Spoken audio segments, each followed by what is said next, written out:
Welcome to the MARSAL presentation at EUCNC 2023. In this presentation, we will explore the physical layer split in massive MIMO systems under the ORAN architecture by considering two use cases. The first use case considers a single DU and one RU. In this use case, a single DU is responsible for managing one RU. This RU acts as a centralized massive MIMO system, and this use case is suitable for smaller deployments and scenarios where centralized processing is not critical. While the second use case consists of a single DU and multiple RUs. In this use case, a single DU manages all the connected RUs, and this DU efficiently allocates and manages the resources for all the connected RUs. The RUs remain lightweight, leading to reduced hardware and power costs. The distribution of antennas across the multiple RUs acts as a distributed massive MIMO system. This use case is ideal for dense deployments and scenarios with a high number of small cells or base stations.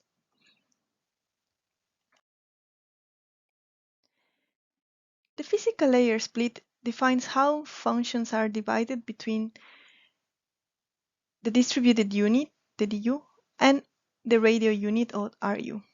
In the 7.2 split, the DU handles high layer processing functions, while the RU is responsible for lower layer processing functions like radio modulation and coding. Particularly for a massive MIMO system, we have the split 7.2a and 7.2b. In the case of the 7.2a, the DU estimates the precoder, and the capacity at the front haul depends on the number of active antennas at the RU, which in the case of a massive MIMO is usually a high number. On the other hand, in the 7.2b split, the RU estimates the precoder, reducing the front haul capacity. In the following demo, we explore two essential aspects of the ORAN architecture, utilizing an experimental dataset collected by the Cayo-Leuven Massive MIMO testbed. The Cayo-Leuven testbed provides a reliable and comprehensive dataset for our analysis, ensuring the accuracy and reliability of our findings. So, for the single RU case, we use a centralized massive MIMO measurement database, while for the multiple RU cases, we use a distributed massive MIMO measurement database. Our first objective is to evaluate the required front haul capacity for the different functional splits, while our second objective is to visualize the precoder power distribution concerning the number of antennas that are in use. Throughout this analysis, we aim to gain insight into the relationship between the number of antennas and the spatial distribution of the precoder power. By visualizing these patterns, we can better understand the behavior of the system and optimize the antenna configurations accordingly. In this demo, we have two user interfaces. The first user interface is related to the configuration of the precoding power. Here we have two tabs, one related to the first use case, which is a single RU, and the second one for multiple RUs. Let's start with the single RU case. Here we are going to select the number of active antennas that we are going to choose to create such precoding. The second part relates to the functional split and the required front haul that is needed according to the number of active antennas. For example, if we choose the 7.2b split, we are going to see that regardless of the number of active antennas, the required front haul won't increase. Nevertheless, if we select the 7.2a functional split, we're going to see that the number of active antennas has a huge impact at the required fronthaul throughput. In that case, if we select only 8 active antennas, we might need 75 gigabits per second. The second part is the selection of the user from where we are going to create this precoding and where this user is going to be in space.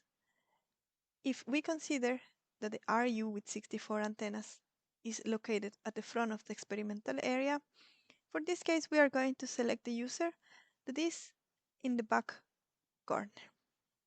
Once we select the position of the user, we select OK to estimate the precoding.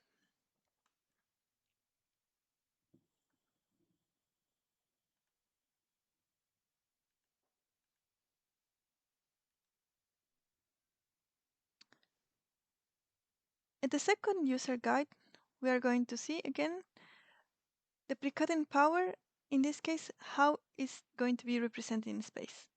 For this case, we are going to select again the single use case, and we are going to press start to see the beam towards the direction that we already select.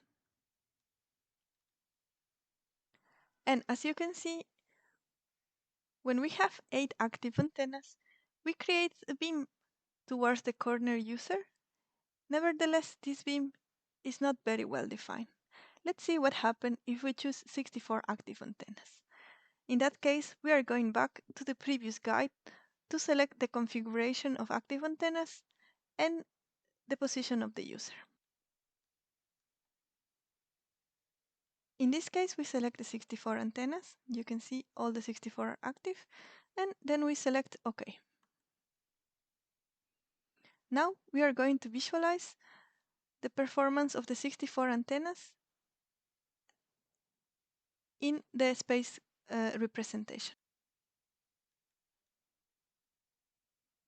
So after pressing start, we might see the beam towards the particular selected location.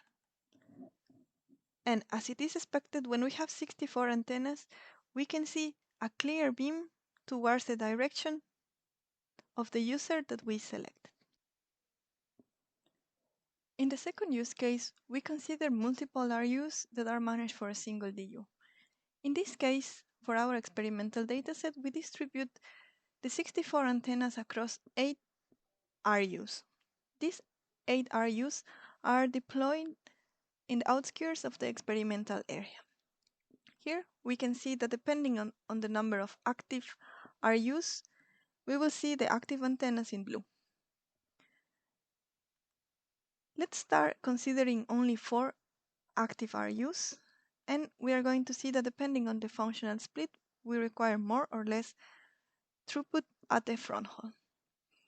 So we are going to select a random user position in that particular area and see what is the precoder power visualized.